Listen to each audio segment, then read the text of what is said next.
What's up, everybody? Welcome back to another episode of WB Content. And yes, today is Friday, which means yes, I'm going to watch Friday Night Smackdown after weeks of boring segments, boring promos, boring matches. After what I witnessed last week when Dominic beat three other guys. One was his former Judgment Day brother to get to the semifinals to the King of the Ring, which by next week he will be facing Obafemi to get to the finals. I had to watch this week's. Plus, this week we have Finn Balor versus Jey Uso versus LA Knight versus Royce Keys in the qualifying match of the King of the Ring, which means if Finn Balor wins this and wins the finals, that means he gets to go to the finals. And who knows, he could probably face his former brother.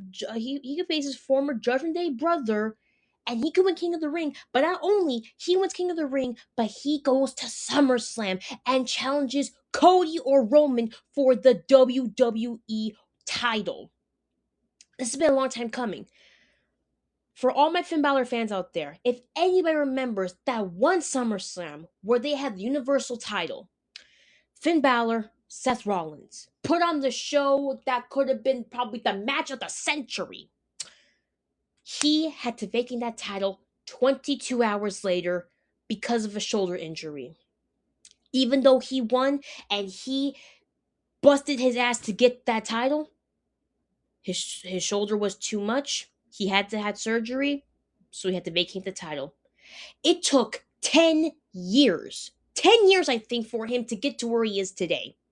Right now, we have the OG Finn Balor back. We have the OG entrance, the OG moves, him in his original ring gear that he had with like the little shorts and the awesome boots. And of course, the famous leather jacket. Now, this could be his time to get to the King of the Ring, to win King of the Ring, and then, of course, go to SummerSlam. And this time, he can redeem himself to becoming the WWE Champion. Whether he faces Roman or Cody Rhodes, this will be his redemption arc. And not only he will redeem himself as the champion, but he will redeem himself as the Finn Balor that we all know and we all love. But speaking of titles and stuff, let's talk a little bit about the Gunther, Sammi, Cody saga right now, because we all know Cody's still champion. Gunther's pissed off at how Cody won. Sammy's pissed off at Cody and Gunther for what's been happening recently, and he's just been bitching to people about how I'm the last good guy. I should be a champion. I want to be a champion. Well, how about you do something for once, Sammy? I mean, you're doing all the talking, but you're not literally doing anything. Like you're not going to Nick Aldis saying, "Hey, I want a title match against Cody Rhodes," you wouldn't ask Nick Aldis, "Hey, can I be in King of the Ring so I can get to the finals and win King of the Ring, and not only win King of the Ring, but I can also face Cody Rhodes at SummerSlam." Like you're not doing any of that, bro. I mean, heck, Liv Morgan is in the Queen of the Ring, and she's a freaking champion. Like, how do we come to that? Like, Sami Zayn's not in King of the Ring, and he wants to be a champion, but Liv Morgan's in Queen of the Ring, and she's a champion. Like, how does that even work? Like, that's just like mind-boggling to me. So, it's like Sammy saying he's the last good guy, but I'm not really seeing that from him. I mean, he kind of betrayed Cody Rhodes about 2 weeks ago when Gunther choked him out. He hasn't been teaming up with anybody. He hasn't been talking to Jey Uso. He hasn't been talking to any of the guys from backstage. Heck, R-Truth is trying to help this man, and R-Truth and Sami Zayn just pushed him away. Like what? Like what is happening to Sami Zayn right now? As for Cody, he's still trying to be the American badass, the good guy everybody loves, QB1, doing all the plays, doing anything he can to become a champion and a good champion for us. And I can understand that. But at the same time, it's just been boring. It's been stale. He's been doing the same thing every week. He's been fighting with Drew McIntyre. Then he fought with Gunther. Then he had a fight with Sami Zayn. And he's been fighting with half of the guys in the locker room. It's like, what else can we do to help Cody or help somebody else become a champion? In my eyes, Finn Balor should be the next champion. If not, then WWE, you're not doing your jobs right because you're not making Finn Balor champion that he wants to be and he needs to be for not only him but for us as fans and for the next face of the company. So Do what you want to do about that, but in my opinion, in my eyes, Finn Balor is the next champion of the WWE in my eyes. Now, so far, SmackDown's been doing all right, but now it's actually doing pretty well right now. I mean, with the women's division, we got Tiffany Stratton as the Women's United States Champion. Her and Chelsea Green have been teaming up recently, somehow, some way, because Chelsea Green's all alone right now. Alba Fyre is injured. We don't know when she's coming back, so Chelsea Green's all alone. But all in all, she's still doing good for herself, and I'm really proud of her. On top of that, we have the women's tag team champions, of course, Paige and Brie Bella, which it's just freaking amazing. I mean, two veterans, two original divas, two former champions. I mean, come on, what else can you say about these two awesome girls?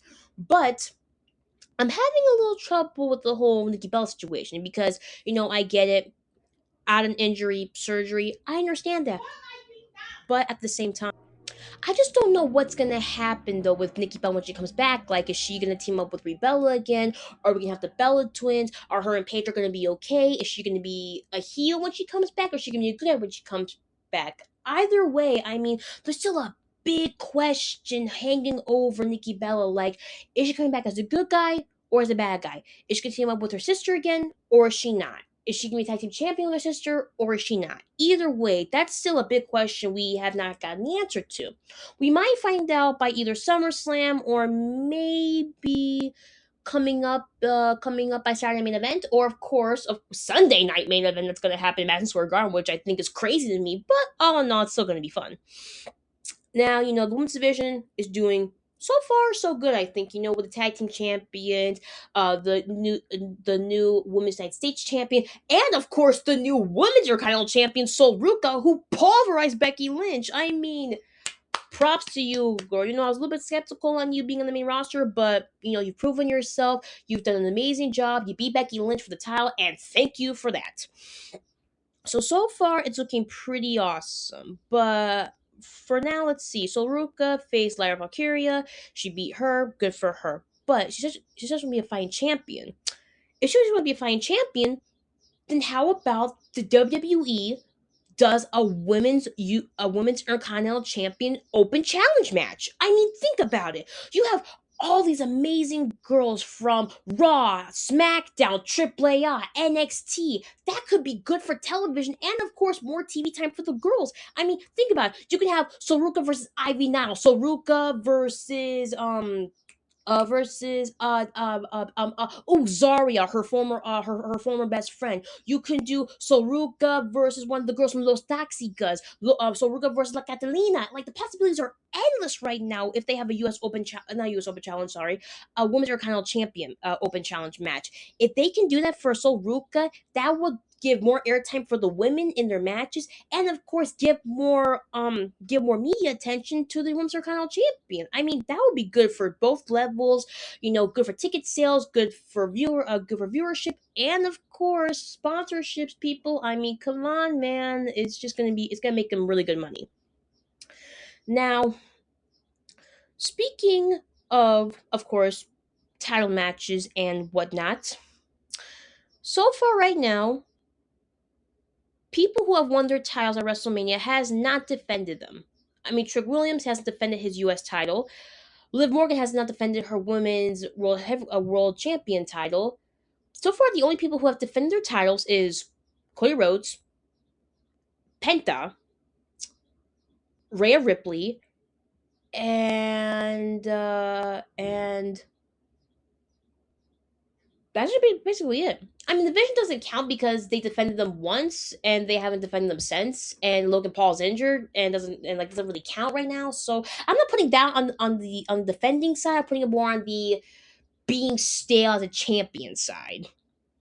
So, like, so far, people who won their titles at WrestleMania have not been defending their titles recently, and I think that's just kind of boring. Like, you're not giving Liv Morgan more TV time. You're not giving Trick Williams more TV time. I mean, you kind of are by giving them King and Queen of the Ring matches, but that's mainly it. And plus, what's gonna happen if Liv Morgan wins Queen of the Ring? Is she gonna defend her title at SummerSlam, or is she gonna fight herself to win a championship? Because that would be kind of funny, actually. Her fighting herself to win a title she already won at WrestleMania. Like, that's kind of weird, but it would be funny to see on TV. Not gonna lie. And Drew Williams, I mean, I get it. He closed the U.S. Open Challenge thing, whatever. I don't care. But it's like, what are you doing with this guy? Like, he's just been doing gingerbread segments with Lil Yachty. He's been fighting Sami Zayn a couple times. He's fought his former best friend Carmelo Hayes more than once. Like, what else can you give this guy? Like, maybe give him like another gimmick or give him a tag team partner. Give him something because right now, I'm sorry, but I hate to say it. Right now, him as the U.S. Champion, it's now gotten stale again. At least when Carmelo Hayes and Leo Dragunov were the U.S. champions, they poured their hearts on the line. They busted their ass every single week in the U.S. Open Challenge match. Trick Williams has done nothing whatsoever to defend that title. I mean, especially against Sami Zayn, I thought it was freaking stale as hell. So, like, let's not even get into that. But it's like, what are we doing here? We're watching the same thing every single week, and it's like nothing has gotten better. But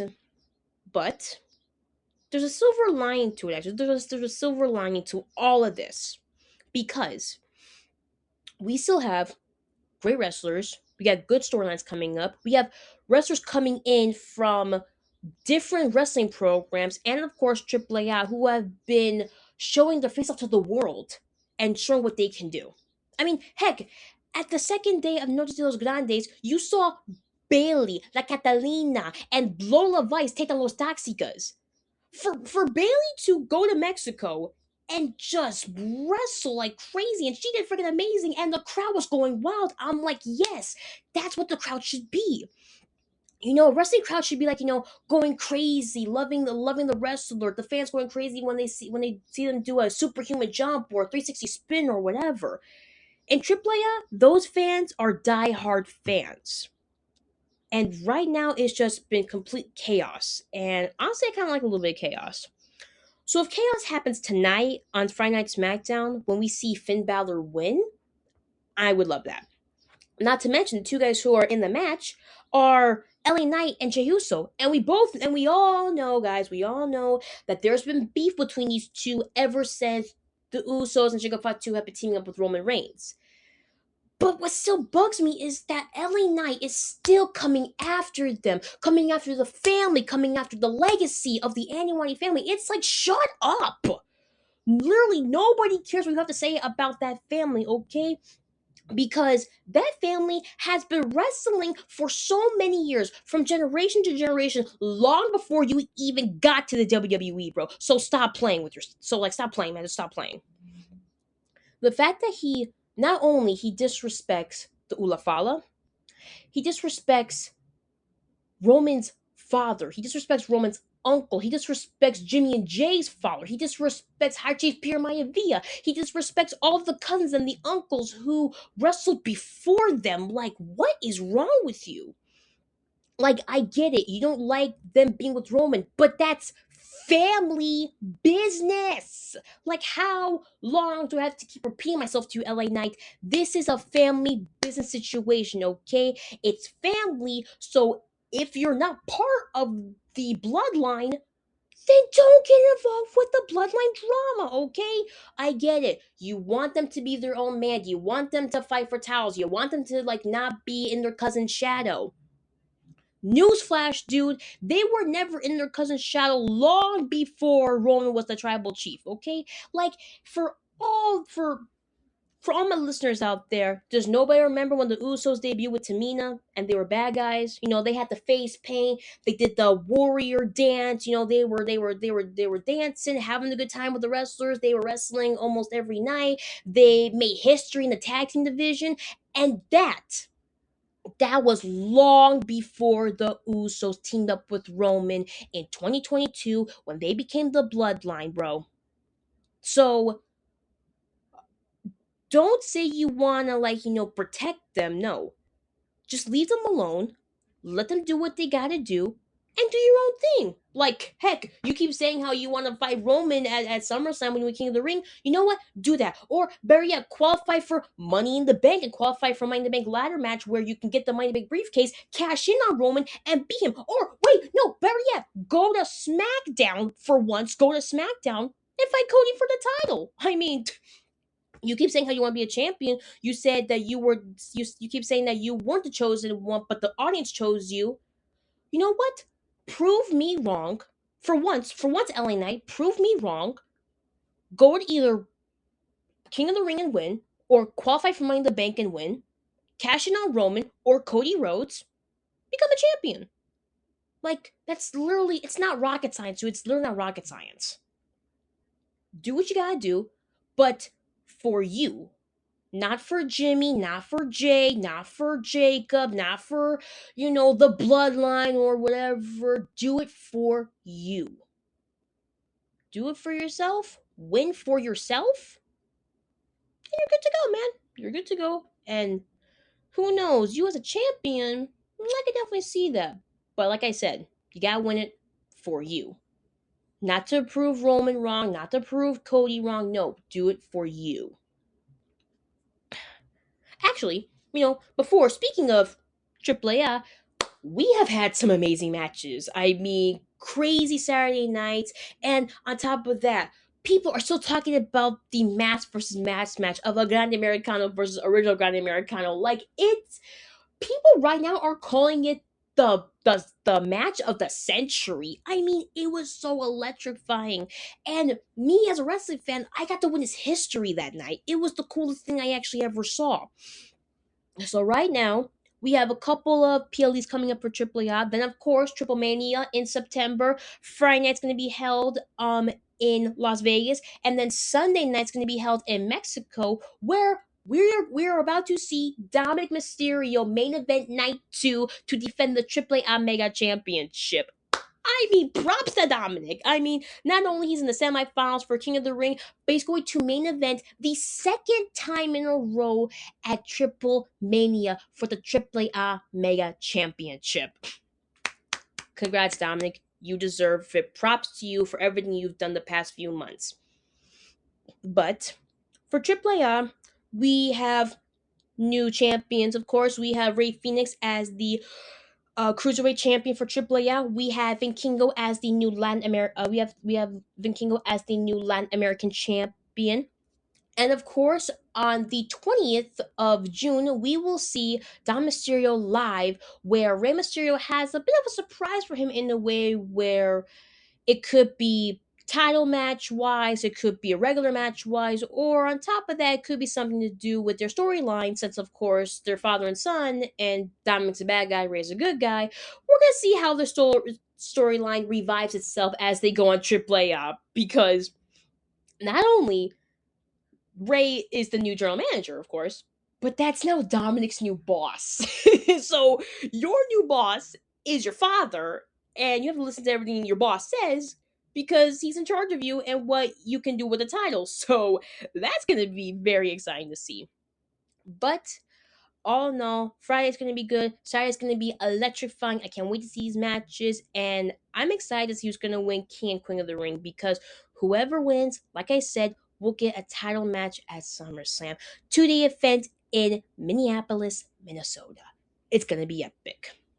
Well, that's all I have for today, guys. Be sure to watch Friday Night Smackdown, 8 Eastern, 5 Pacific. We have qualifying for King of the Ring. Of course, we have main event Jey Uso versus LA Knight versus Finn Balor versus Royce Keys. Don't want to miss that match. It's going to be epic. And hope you guys enjoy your weekend, and I'll talk to you guys soon.